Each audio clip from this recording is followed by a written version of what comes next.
Sa unang eksena, nakita natin ang patuloy na shooting ng pelikula kung saan 3 chef ang iniharap sa Royal King. Di nagtagal, isang lalaking nagngangalang Yang Yiheng ang umistorbo sa isang eksena at nagsimulang mag-lecture tungkol sa kung paano dapat kunan ang isang pelikula. Dahil sa kaguluhang ito, nag-anunsyo ang direktor ng break time sa tanghalian at habang lumalabas siya, hiniling niya sa kanyang assistant na si Jojo na alisin si Yiheng sa pelikula. Gayunpaman, ibinunyag niya na si Yiheng ay anak ng kanyang kamag-anak na si Chen na pumayag na bayaran ang lahat ng fast food kapalit ng pagsali sa kanyang anak sa pelikula. Sa tanghalian, naghain si Chen ng kakaibang ulam na tinatawag na polygonum multiform na sinasabing marami itong function tulad ng pagpapaganda ng dugo, pagpapalakas ng atay, at pagpapabuti ng kalusugan ng bato. Nagpasya din siyang purihin ang direktor sa pamamagitan ng pagbibigay sa kanya ng kanyang ancestral magic book. Gayunpaman, pinigilan siya ni Yiheng at sinabing hindi propesyonal ang buong crew. Ipinahayag din ni Yiheng na itutuloy niya ang kanyang karera bilang aktor sa Hollywood. Kasabay nito, lumapit si Jojo sa kanila at tinanong si Yiheng kung gusto niyang gumawa ng wire stunt. Nang tumanggi si Yiheng, tinanong ng kanyang ama kung maaari niyang kunin ang trabaho ng kanyang anak na sinang-ayunan ni Jojo. Maya-maya, lumabas si Yiheng ngunit mabilis siyang tinawag ng isang lalaki na nagsasabing may isang matandang lalaki ang nahulog mula sa wire stunt. Nang marinig niya ito, napagtanto niyang ang matanda ay ang kanyang ama kaya isinugod niya ito sa ospital. Pagdating doon ay sinabihan siya ng doktor na magdeposito ng 10,000 yuan sa ngayon. Si Yiheng, na walang pera, ay bumalik sa set at humingi ng pera sa direktor ngunit hindi siya makaipon ng sapat na pondo. Dahil dito, umuwi siyang nalulumbay at nagsimulang uminom. Hindi nagtagal, naalala niya ang oras na tinuturuan siya ng kanyang ama tungkol sa ancestral magic book. Sinabi rin ng matanda ang tungkol sa gamot na pampabote kaya mabilis niyang hinanap ang mga ito. Matapos mahanap ang gamot, ininom niya ang mga ito at gumaan ang pakiramdam ng ilang sandali. Gayunpaman, makalipas ang ilang sandali ay nakuryente siya na naging sanhi ng pagbagsak niya at pagkawala. Sa sumunod na eksena, nakita natin ang isang prinsesa na naliligo sa kanyang bathtub. Sa sandaling iyon, lumabas si Yiheng mula sa tubig dahilan upang siya ay mapasigaw at tumakas. Pagkatapos ay lumabas siya sa bathtub na kumbinsido na ang shooting ng pelikula ay patuloy pa rin. Sa kanyang paglabas ay nakatagpo niya ang ika-4 na anak ng hari, si Kang Shi, na nagtatanong tungkol sa kanyang pagkakakilanlan. Naniniwala si Yiheng na ang rehearsal ng pelikula ay isinasagawa, kaya hiniling niya na putulin muna ang eksena. Pero nang magtanong pa si Kang Shi tungkol sa kanya, naniniwala siyang sinusubukan siya ng direktor, kaya tumugon din siya sa filmy manner. Pinagtawanan pa niya si Kang Shi na naging dahilan ng pagkakakulong niya. Sa loob ng kulungan, napansin niya ang isang matanda na pinarusahan dahil sa pagsilip sa Peach Blossom Fairy habang naliligo ito. Ipinaalam sa atin ng matanda na ang ininom ni Yiheng na gamot na pampabata ay nagpapakita na maaari itong magpadala ng isang tao pabalik sa nakaraan. Inihayag din niya na si Kang Shi, ang ika-4 na anak, ang magiging susunod na emperador. Sinalakay ng mga modernong tao ang dinastiyang Qing at ginulo ang pagkakasunod-sunod ng oras nito. Sa katunayan, siya ang nagbigay ng gamot na pampabata sa pamilya ni Yiheng. Gayunpaman, sinira ng aroganteng si Yiheng ang timeline sa pamamagitan ng pag-inom sa buong pills sa isang lunok. Ipinagpatuloy ng matanda ang paliwanag na ang pag-inom ng ika-10 bahagi ng isang pills ay magpapababa ng edad ng isang tao ng 30 taon. Ngunit dahil nilunok ni Yiheng ang buong pills ay bumalik siya sa nakaraan 300 taon na ang nakalilipas. Sinasabi ng matanda na siya ang Diyos ng cookery, ngunit hindi naniniwala si Yiheng. Kasunod nito, hinawakan siya ng matanda at itinuro sa kanya ang pamamaraan ng paglilinang habang siya ay kinukuryente. Una, inutusan niya si Yiheng na kumuha ng tunay na pag-ibig na sinundan ng luha mula sa mga mata ng nililigawan. Pangalawa, tinuruan niya ito kung paano pagsamahin ang mga luha sa kumikinang na mga bulaklak na magreresulta sa gamot na pampabata. Sa wakas, hiniling niya sa kanya na lunukin ang pills pagkatapos maihalal si Kang Shi sa trono. Bago mawala, sinabi ng matanda na si Yiheng ay supling ng God of Cookery. Kaya't dapat niyang gabayan ang kasaysayan sa tamang direksyon kung hindi, ang mga kahihinatnan ay higit sa iniisip ng tao. Sa sandaling iyon, nagising si Yiheng upang makitang kinuha ng mga gwardya ang bangkay ng matanda na ikinagulat niya. Napansin din niya ang magic book ng matanda na sa wakas ay nakumbinsi siya na lahat ng nakita niya ay hindi pa naginip. Sa sumunod na eksena, makikita natin ang ikawalong anak ng hari na si Chan at ang Diyos ng medical chef, si Wei Zhu, na kumidnap ng isang batang babae at tinatalakay ang pagkuha sa dugo ng babae gamit ang mga makamandag na insekto. Nilalayon nilang tunawin ang kinuhang dugo sa tubig upang lumikha ng hindi pangkaraniwang alak at pagkatapos ay pahinain ito upang maging masarap. Ayon sa ikawalong prinsipe, kung makokontrol niya ang kanyang ama at aalisin ang kanyang huling natitirang kapatid na si Kangxi, ay siya ang magiging tanging tagapagmana. Sa bilangguan, naghanda si Yiheng ng pills sa tulong ng magic book at kinain niya ito, dahilan para mabulunan siya at mapasigaw. Nang marinig ito, si Kangxi, pati na rin ang mga gwardya ay sumugod sa kanya.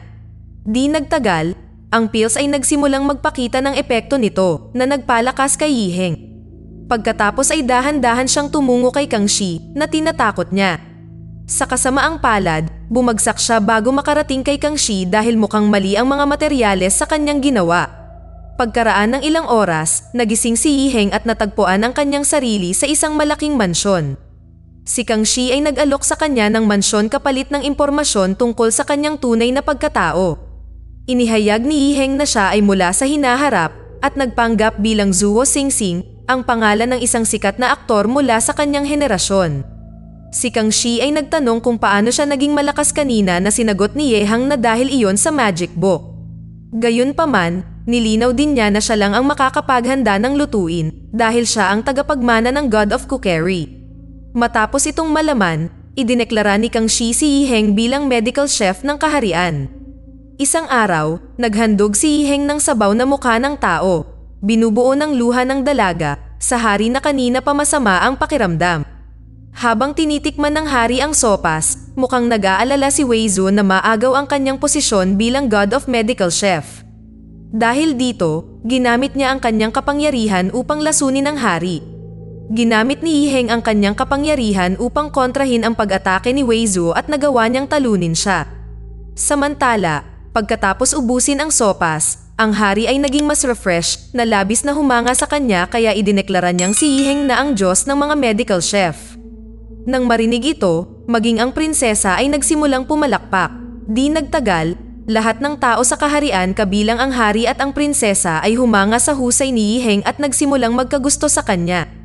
Ikinagalit ito ng ikawalong prinsipe kaya tinanong niya si Wei Zhu kung bakit hindi gumana ang kanyang lason. Wala ring ideya si Wei Zhu kung paano na-detoxify ng mga pagkain ni Yiheng ang kanyang lason. Habang ang dalawa ay patuloy na nag-uusap, ang ikawalong prinsipe ay nag-abot sa kanya ng isang espesyal na kumikinang na bulaklak at sinabi sa kanya na gamitin ito ng maayos. Mukhang nagulat si Wei Zhu dahil ang bulaklak ay namumulaklak lamang tuwing 3,000 taon. Pagkatapos ay nagpasya siyang maghanda ng isang imperial cuisine na pinangalanang Shihonggang. Ayon kay Wei Zhu, kapag ang isang tao ay nakakain ng isang Shihonggang, siya ay nasa ilalim na ng kanilang kontrol sa buong buhay nila at walang panlunas. Nang maglaon, inutusan ni Wei Zhu ang kanyang katulong na mangalap ng mga detalye tungkol kay Zuo Singsing. Gayunpaman, hindi sila makahanap ng anumang impormasyon dahil walang nagngangalang Zuo Singsing sa buong kaharian. Bago umalis, ipinaalam sa kanya ng kanyang katulong ang tungkol sa librong laging dala ni Yiheng at sinabing nakakagawa ito ng mga kakaibang bagay. Sa kabilang banda, ang prinsesa ay nagsimulang magsaya sa piling ni Yiheng habang siya ay kumakanta at naghahanda ng masasarap na pagkain para sa kanya pati na rin sa kanyang aso. Isang araw, si Yiheng, sa tulong ng magic book, ay naghanda ng espesyal na love suit para sa prinsesa gamit ang parehong buhok nila. Pagkatapos ay hiniling niya sa kanyang katulong na si Xiao Hizi na ihain ang sopas sa prinsesa sa pag-asang mai-inlove ito sa kanya. Gayunpaman, binago ni Xiao Hizi ang sopas sa daan sa pamamagitan ng paghalo ng sarili niyang buhok dito. Bilang resulta, nagkaroon ng damdamin si Yiheng para kay Xiao Hizi at nagsimulang lumapit sa kanya. Kasabay nito, dumating ang prinsesa at nang makita niyang magkasama ang dalawang lalaki ay nadismaya siya. Pagkatapos ay ginamit ni Yiheng ang kanyang kapangyarihan upang isuka ang sopas, ngunit hindi niya sinasadyang isuka ito sa mukha ng prinsesa, na naging sanhi ng kanyang pag-ibig kay Xiao Hizi. Makalipas ang ilang sandali, ang prinsesa ay nag-transform sa isang hypnotized na tao. Ang pelikula ay bumalik sa ilang oras bago ang insidente nang inihanda ni Wei Zhu ang lutuing Shihonggang at hiniling sa kanyang katulong na ihatid ito sa prinsesa.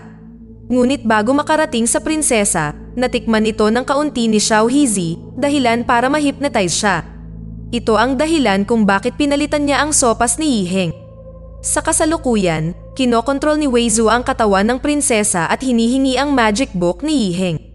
Sinubukan ni Yiheng na gamitin ang kanyang kapangyarihan upang wakasan ang hypnosis, ngunit walang kabuluhan ang lahat. Pagkatapos ay dinala ni Wei Zhu ang prinsesa sa isang silid at tinalian siya ng lubid. Ilang sandali pa, dumating ang ikawalong prinsipe at nagtanong kung ano ang dahilan ng pagdakip sa prinsesa. Tumugon si Wei Zhu na tinutulungan niya siya sa pag-akyat sa trono. Sa kabila nito, inutusan siya ng ikawalong prinsipe na palayain ang prinsesa, ngunit pinatay ni Wei Zhu ang prinsipe gamit ang kanyang kapangyarihan. Pagkatapos ay sinabi niya na kapag nakuha niya ang mahiwagang libro, makokontrol niya ang buong mundo. Sa kabilang banda, nilapitan ni Kang Shi si Yiheng at ipinaalam sa kanya na ang prinsesa ay dinukot ni Wei Zhu.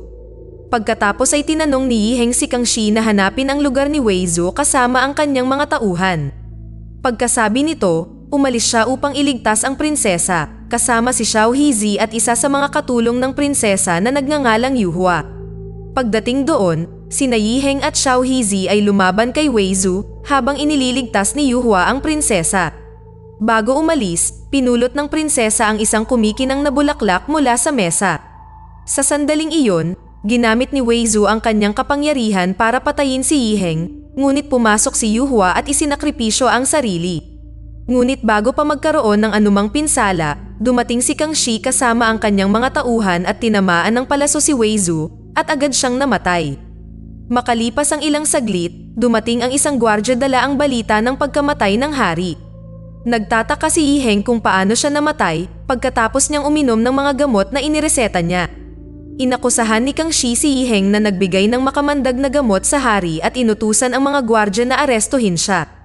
Gayunpaman, mabilis na kumuha ng espada ang prinsesa at nagbanta na magpapakamatay kapag hinawakan nila si Yiheng. Bilang resulta, ang prinsesa at ang kanyang mga kasama, sina Yiheng, Yuhua, at Xiao Hizi ay tumakas sa eksena.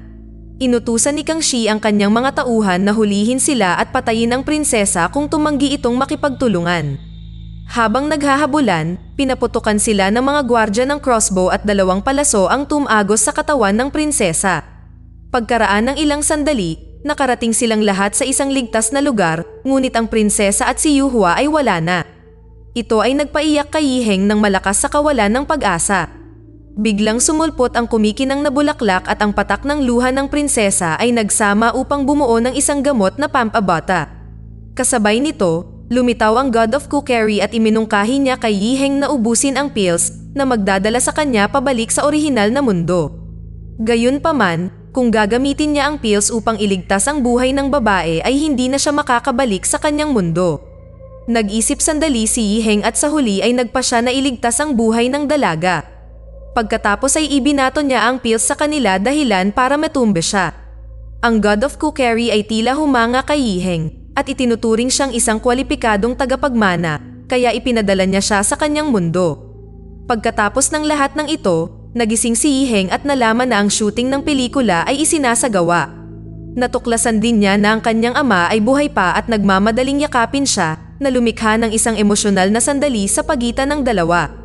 Ilang sandali pa ay dumating si Jaja at inalok si Yiheng na gawin ang wire stunt. Sa pagkakataong ito ay agad siyang pumayag na gawin ito na nagligtas sa buhay ng kanyang ama. Sa sumunod na eksena, nakita natin si Yiheng at ang kanyang ama na naghahain ng pagkain sa mga tauhan ng pelikula sa kanilang restaurant. Lahat sila ay mukhang natutuwa sa napakasarap na pagkain. Pagkaraan ng ilang oras, pumasok sa restaurant ang isang babae na kahawig ng prinsesa na ikinagulat ni Yiheng. Naglakad siya palapit sa kanya ngunit kasabay nito, pumasok ang isang lalaki na kahawig ni Xiao Hizi. Nagpakilala ang dalawa bilang mag-asawa na ikinainis ni Yiheng. Nagtatapos ang pelikula habang hinahabol niya ang lalaki para parusahan siya dahil sa pakikialam niya sa relasyon nila ng prinsesa. Dito na nagtatapos ang kwento. Sana ay nagustuhan nyo. Mag-subscribe na kung hindi ka pa nakasubscribe. Pindutin na rin ang notification bell at like button upang matulungan ang channel, and leave a comment down below. And as always, thank you for watching.